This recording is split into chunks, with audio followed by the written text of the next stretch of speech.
महापालिका निवडणुकांसाठी वंचित आघाडीसोबत काँग्रेसनं युती केली आहे। प्रदेशाध्यक्ष हर्षवर्धन सपकाळ यांनी काल मुंबईमध्ये प्रकाश आंबेडकर यांची भेट घेतली। राज्यभरात वंचित आणि काँग्रेस कसे एकत्र निवडणुकीमध्ये सहभागी होणार या संदर्भात चर्चा झाली। मुंबई वगळता उर्वरित 28 महानगरपालिका निवडणुकांमध्ये काँग्रेस वंचित सोबत लढणार आहे। वंचित सोबत काँग्रेसचा जागावाटपाचा फॉर्म्युला लवकरच जाहीर होणार आहे। एकीकडे ठाकरे बंधू एकत्र आले असताना दुसरीकडे वंचित आणि काँग्रेस एकत्र आल्याचं चित्र पाहायला मिळतंय। तर प्रकाश आंबेडकर आणि काँग्रेस यांच्या मैत्री आणि ताटातुटीचा इतिहास घटनाक्रम कसा आहे पाहूया। काँग्रेसशी युती करून प्रकाश आंबेडकर अकोल्यातून 1998 आणि 1999 ला खासदार झाले।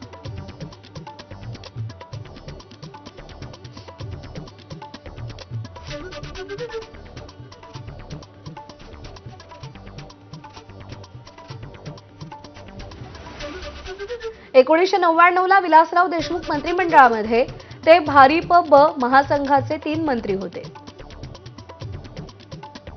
2003 मध्ये आंबेडकरांनी काँग्रेसची साथ सोडली, पण तिन्ही मंत्र्यांनी राजीनाम्याला नकार दिला।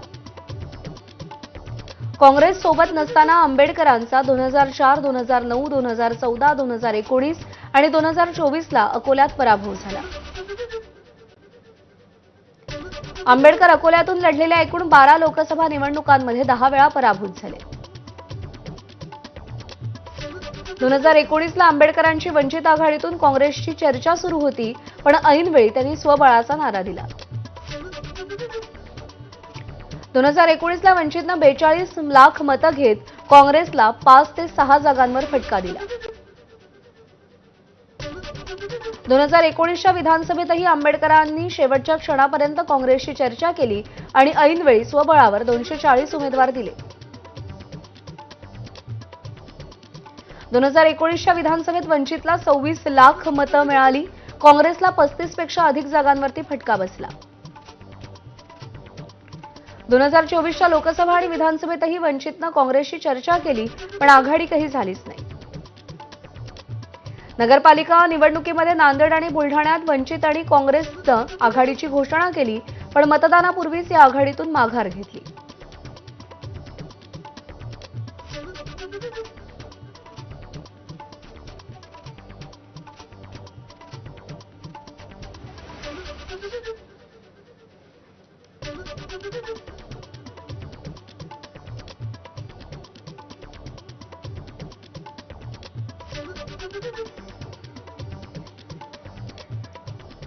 आणि या घडीची एक महत्त्वाची अपडेट